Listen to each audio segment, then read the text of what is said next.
Hey everyone, welcome to reading 49. We're going to be in Leviticus 23 to 25 today. So the passage starts with our typical formula for a new section. The Lord spoke to Moses. So in chapter 23, I'm going to be a little more brief here today, just kind of do a lot of overviews. In chapter 23, we're going to get 7 feasts described, 7 holidays, right? A lot of this is going to be detail about the Lord's rest. So the first one we get is the Sabbath. So for the Sabbath, like I've said before, this is meant to be a joyful occasion for rest and reflection. Let me quote here one commentator. The Sabbath was meant to be a joyous occasion of spiritual reflection with the whole heart, for it demarcated a weekly renewal of Israel's covenant relationship with God. Every seventh day, the Israelites was to renounce, give up any dominion over time and thereby his own authority. So we see the Sabbath provides rest. It's also training. You have to trust that you can get everything done in 6 days, right? I have to give up 1/7 of my time to the Lord, which is a pretty low ask, but that's so hard for many of us. But you have to give up your own autonomy. You have to give something up. You have to trust it. And the funny thing is you have to trust it with rest, which even that is like a good thing, and we don't want to do it. But doing so, he acknowledged God's dominion over both time and his life. That's what you do when you Sabbath. Thus, keeping the Sabbath was an expression of the recognition of God's sovereignty.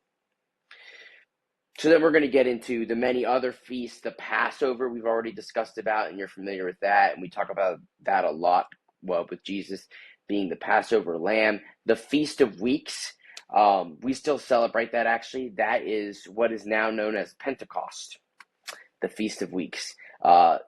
You'll see there, it shall count 50 days after the 7th Sabbath.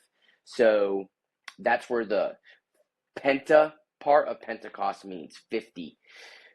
We got, again, like I said, there's 7 feasts, and you can go through there. That's a lot of rest. It's a lot of holidays. It's a lot of joyful time where they're not working. They're communing together. They're eating. They're praying. They're doing deep spiritual reflection, right? And you have the Day of Atonement. One neat little detail there is the Sabbath starts in the evening, and that's where you get this tradition that exists at the time of Jesus, where the Shabbat or the Sabbath was from the evening of Friday night until Saturday. All right. And in chapter 24, we get some more tabernacle instructions and details about the lamps and about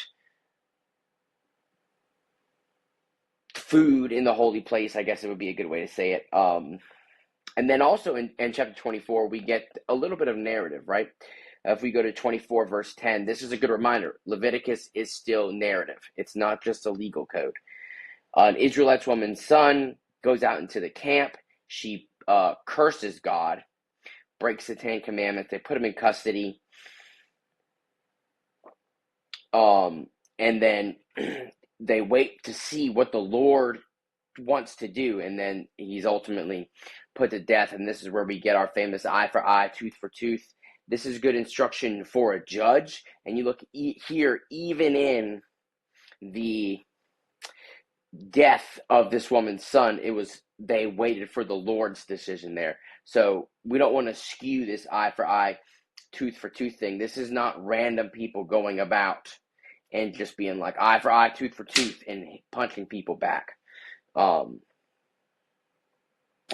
We go ahead to chapter 25. Like I said, being more brief here today, we're going to get instructions about the Sabbath year and the Jubilee, the redemption of property. So as you read this, hopefully you've already read it, because that's the appropriate time to listen to this. But if you have some time, go back and look in there and how the Israelites were to treat the poor and the sojourner, all the forgiveness there, the forgiving of debts, the leaving of food for the poor and sojourner. These things are continued throughout the teachings of Jesus Christ. Another fun fact, 2025 was a year of Jubilee.